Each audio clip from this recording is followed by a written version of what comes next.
we have to continue this conversation with the hottest team in pro football right now. Certainly the story in Philadelphia, your Philadelphia Eagles. And we're going to look at, take a different spin on this and get into some hypothetical scenarios for your Philadelphia Eagles. A couple of issues that are on board. Number one,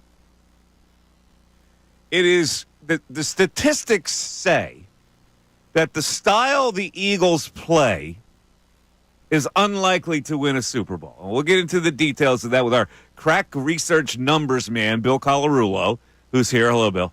What's up, Michael? And we'll also get into the Saquon as MVP, which a lot of people are on board with, including I was reading a column today. Just call it the Barkley Trophy.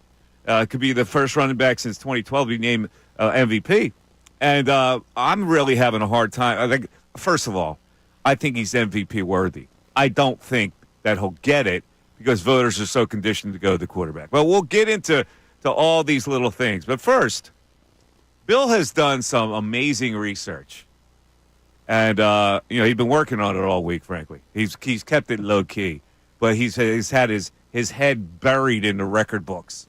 And he's ready to spring it on you today about Super Bowl winning teams and how they rank in passing offense. Now, as we know, the Eagles don't rank very high in passing offense. They are primarily a running team. They have found a formula that works in the regular season, and it's been smart because it has kept the quarterback from turning the ball over.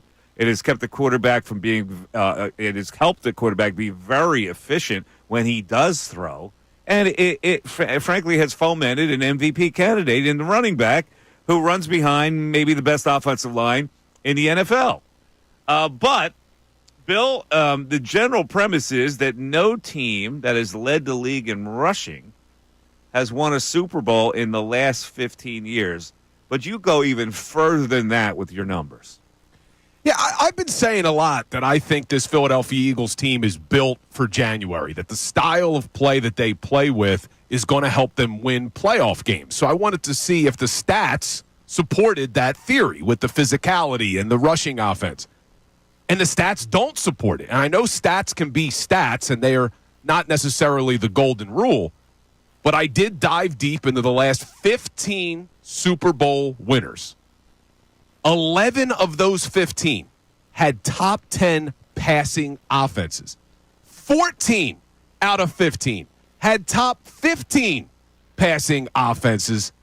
The Philadelphia Eagles ranked 28th, the only team in the last 15 years to be ranked even close to that low to win a Super Bowl are the 2013 Seattle Seahawks. They had the 26th ranked passing offense, and that was that Legion of Boom defense where they were number one in yards against, number one in points against on defense.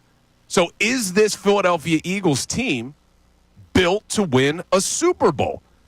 No team, like you just said, has led the league in rushing and won a Super Bowl in the last 15 years. So is that going to be what changes, what allows the Eagles to win a Super Bowl, or are we concerned that this passing offense is ranked so low? And it's an interesting question that I honestly don't know what the answer is, and I'm curious what fans think. Does this passing offense have to be better for them to win a Super Bowl? Now you've made it difficult on Eagle fans who have been like swimming in optimism about this team winning a Super Bowl. And we're not trying to be negative here. We're just trying to cover all the bases. So knowing that trend, why do you think this year could be different? What is it about this team that could break through that trend?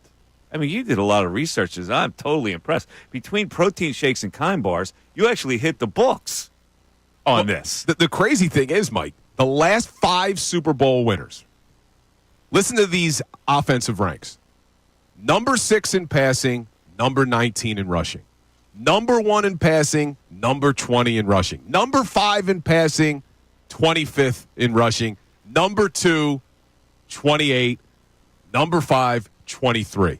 So it's been the complete opposite of what you see with this Eagles offense. And I'm curious, is this going to be a formula that can win? Because I keep saying it, they're built for January. The way they play with the physicality and on both sides of the line of scrimmage. But history would kind of tell us that maybe that's not a recipe for success in January. I'm torn on this, Mike, because I'm so excited about the way this team plays. But can they win in January, which is where we are right now with a 10-2 football team, is we're looking ahead. I know Sirianni preaches they got to take it one game at a time, but we're not on the team, Mike, so we can look ahead, which is fun. Well, we can look ahead and see, this is what I want people to process. All right, we've given you a fact or a factoid, and now it's up to you to counter it, right? As a fan, you need to counter it by either saying, that doesn't matter because, or you go, yeah, it's going to be tough, but we have that fundamental defense that can win a Super Bowl. The defense has to be really good to overcompensate for what they don't do in the passing game. And there are a lot of people that think, well, this defense is that good. And we got Vic Fangio. So those facts that you put out there don't matter. I don't know which way people are going to go on this. But let's move on to the second topic on this, which is Saquon as MVP. Listen, we see him every day, right? And so we know how valuable he is. He has been an amazing player. Without Saquon Barkley, the Eagles would not be second in the power ranking behind the Buffalo Bills right now. So I can easily be convinced, or I can easily do it myself, to prove that he is the MVP. However, here's what I think we're up against. We're up against voters who vote for the MVP, in my experience, are not very innovative. They fall for the okie doke, which is they fall for the quarterback splash. They fall for the Josh Allen 35-yard breathtaking run to the end zone and the laser pass that he can throw, or the Mahomes magic. Because the quarterback gets every snap. The quarterback has to make things work on it, whether he's handing it off, whether he's passing it, whether he's reading a defense, whether he's calling an audible. He is in control of the game. In a lot of ways, it's been unfair that the quarterback has this much power over a sport. But it is, and he is, the most important position in sports. By far, yes. The most position. So when you're a voter, it's hard to get past that. It is. See, look, it really comes down to how you define MVP. If the V really means valuable, most valuable, that's why it always goes to a quarterback. Because you just said it. The quarterback is by far the most important position in sports, or said another way, the most valuable position in sports. And I love Saquon Barkley. I love what he's doing for the Philadelphia Eagles. He should run away with Offensive Player of the Year, and the odds reflect that. But if we're being honest with ourselves and we evaluate the MVP for what it is, most valuable, if you removed Saquon Barkley from this Philadelphia Eagles team, they would win less games. No doubt about it. But if you remove Josh Allen from the Buffalo Bills team, I'm not sure they win any games. They're no longer a Super Bowl contender without Josh Allen. They're probably not even a playoff team without Josh Allen. And I don't think you could say the same thing about Saquon. As great as he's been, and I'm not taking anything away from Saquon Barkley, if we are truly awarding the MVP for what it is as most valuable, it's got to go to Josh Allen for the Bills.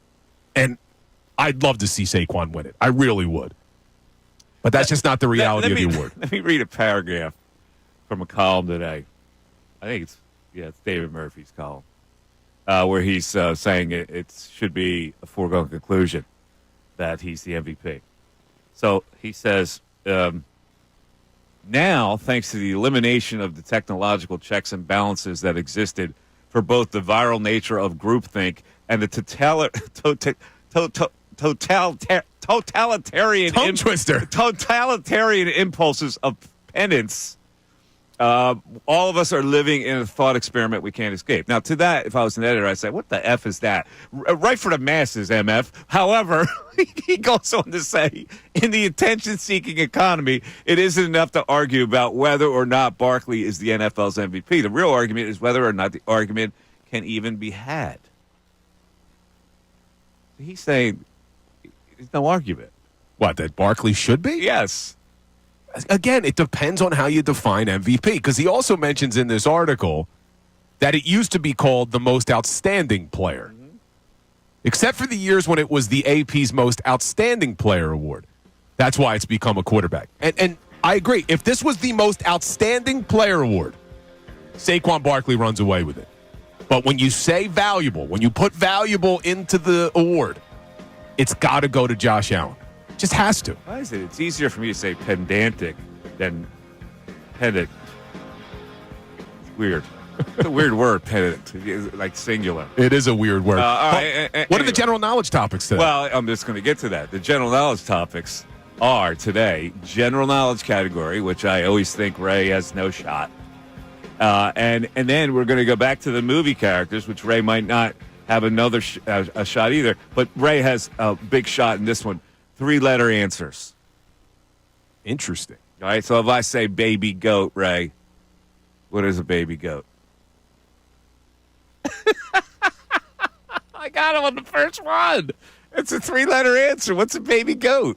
Yeah, that's a great question. He doesn't know. So maybe all 3 will be tough for Ray today. And again, the prize is tickets, a 4-pack to the big Toyota Men's Big 5 Classic at the Wells Fargo Center, bringing together all these teams, and we have a championship game between La Salle and St. Joseph's. And Villanova on a streak. They won last night. Big win for Villanova, beating Cincinnati, a nationally ranked team. So maybe the Cats are back. And when you say winning streak, 76ers, baby. That's 2 in a row. Oh, forgot about the Sixers. 2 in a row. With a big win last night against the always tough Charlotte Hornets. 610-632-0975 is how you get into the show. Mike Missanelli Show continues on 97.5 The Fanatic.